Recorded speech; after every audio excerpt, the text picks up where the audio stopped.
What if I told you that the reason most budgets fail has nothing to do with math, nothing to do with discipline, and nothing to do with how much money you make? It has everything to do with one design flaw that almost every single person has in their banking setup, and fixing it takes less than 20 minutes. The people who never seem to stress about money, who always seem to have enough, who never blow their budget by accident, most of them are using some version of what I'm about to show you. It's called the two-account system, and once you see how it works, you'll wonder why nobody taught you this earlier. Here is the problem that nobody talks about. Almost everyone has one checking account where everything happens. Their paycheck lands there, their rent comes out of there, their groceries come out of there, their Netflix subscription comes out of there, and their Friday night dinner comes out of there too. On paper, that sounds fine. In practice, it creates a problem that silently destroys more budgets than anything else. You never actually know how much money you have available to spend freely on any given day. You see a balance of $900 and think you have $900, but rent is due in 2 weeks, and your phone bill is due in 10 days, and your electricity bill auto drafts next Thursday. Suddenly that $900 is really $150, and you already spent $200 of it at the weekend without realizing any of that was coming. Now you might say, that's what budget apps are for. Track your spending, categorize everything, check the app before you buy. And yes, that works for some people. But here's the truth about budget apps.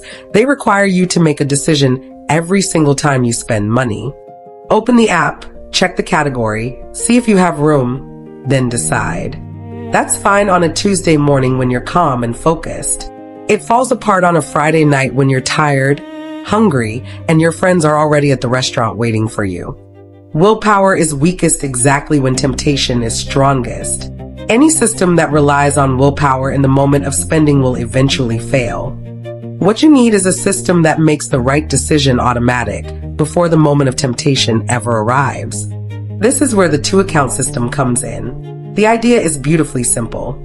Instead of having one account where all your money sits together, you split it into exactly 2 accounts with 2 very specific jobs. Account 1 is your bills account.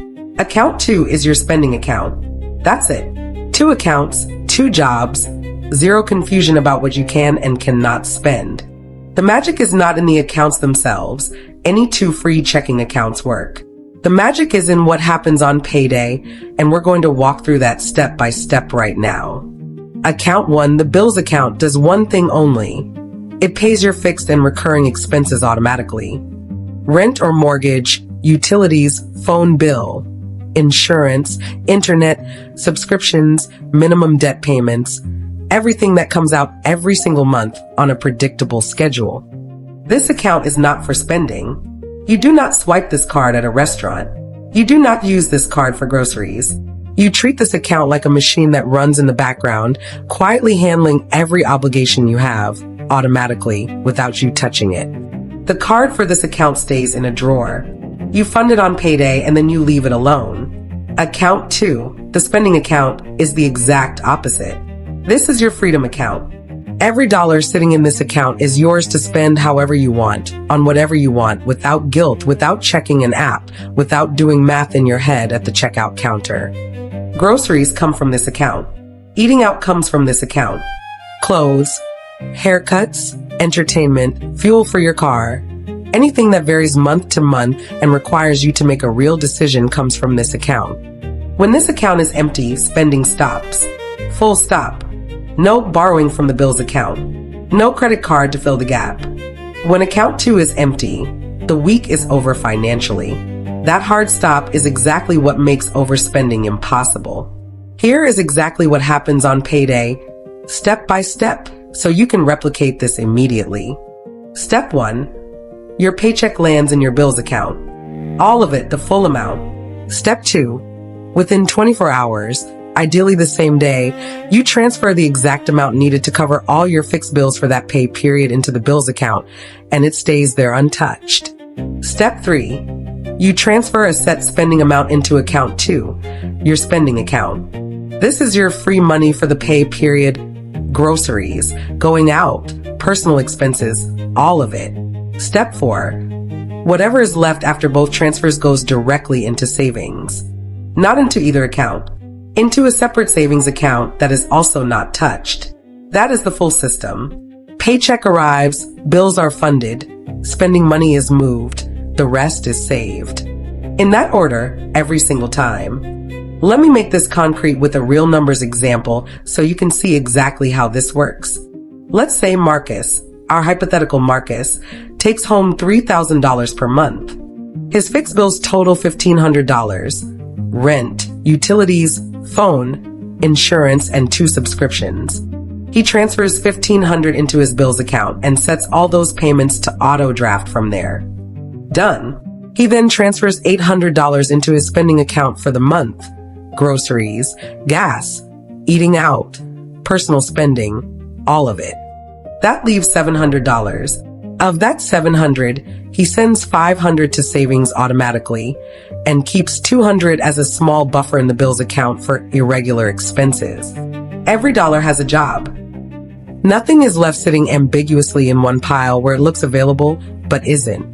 Now, let's talk about the savings layer, because this is where the system starts building actual wealth, not just preventing overspending. The savings transfer happens automatically on payday, before you spend a single dollar on anything optional. This is the key principle that behavioral economists have been writing about for decades. Pay yourself first, before your lifestyle gets to vote on how much you save. Most people save whatever is left over at the end of the month. That approach almost never works, because life always finds a way to fill every available dollar before the month ends. The 2-account system flips this completely. Savings leave first, spending happens second, and the spending account has a hard ceiling that cannot be broken without physically transferring money across accounts, which creates just enough friction to stop most impulsive decisions. Here is something fascinating that researchers studying household financial behavior have consistently found. When people have all their money sitting in one account, they tend to spend more than people whose money is separated across multiple accounts, even when both groups earn and save the same percentage of income. Why? Because a single large balance creates what psychologists call a wealth illusion. The balance looks bigger than your actual discretionary budget, which leads to overconfident spending decisions. Separating accounts destroys the wealth illusion. When you look at your spending account and see $400 instead of looking at one combined account showing $2,000, your brain correctly perceives the $400 as what is actually available for optional spending. A second fascinating finding. Studies on financial stress show that people who report the lowest financial anxiety are not necessarily the highest earners. They are most commonly the people who report the clearest picture of where their money is and where it is going. Clarity, not income, is the biggest predictor of financial confidence. Now, let's talk about the 3 mistakes people make when they try to set the system up, because getting these wrong is exactly what causes the system to collapse in week 2. Mistake 1. Using a credit card as the spending account. This completely breaks the system because credit cards don't have a visible hard stop. The account never hits 0, it just builds debt. Use a debit card linked to account 2 only. Mistake 2. Making the spending amount too small. If you transfer an unrealistically tiny amount into your spending account, you'll feel deprived and abandon the system within 2 weeks. Be honest about what you actually spend on groceries and daily life, and fund the spending account accordingly. You can always tighten it over time as the habit builds. Mistake 3. Transferring money between accounts when the spending account gets low. This is the one that kills the system. The spending account has to have a hard ceiling, and that ceiling only moves when you intentionally revisit and adjust your system, not in the moment of temptation. Here is exactly how to set this up today in 20 minutes or less. Step 1. Open a second free checking account at your existing bank or any online bank that offers zero-fee accounts. Most banks let you do this entirely online in under 5 minutes. Step 2. Calculate your fixed monthly bills. Add up every recurring payment that hits every month and label that your bill's account target. Step 3. Decide on a realistic spending amount for optional daily expenses, groceries, gas, eating out, personal spending. Label that your spending account target. Step 4. Calculate what is left after both of those numbers and set up an automatic transfer to savings for that amount. Step 5. On your next payday, transfer the correct amounts into each account before spending a single dollar on anything optional. That is the entire setup. 5 steps, 20 minutes, one system that runs almost on autopilot from that point forward. Let me tell you about 2 people who both decided they wanted to stop living paycheck to paycheck at exactly the same time. The first person downloaded a budget app, categorized every purchase, and set up tracking alerts.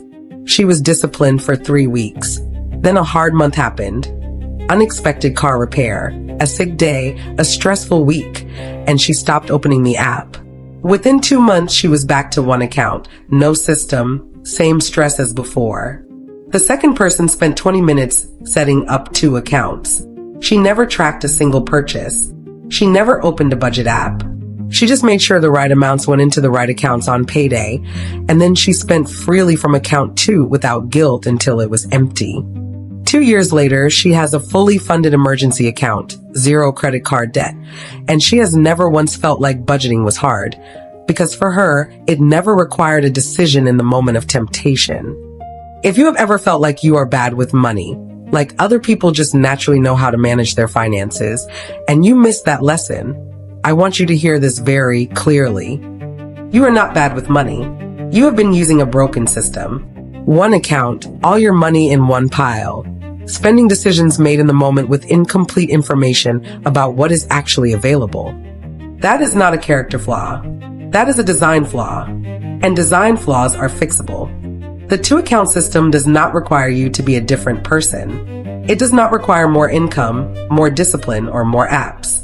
It requires 20 minutes and the willingness to let a structure do the work that willpower never could. If this is the first time a money system has actually made sense to you, hit subscribe.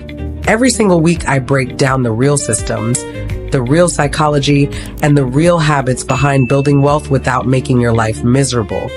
And if you want to take this one step further and see exactly how the savings side of this system grows into actual investing, I have got a full video walking through that next step. Click it and I will see you there.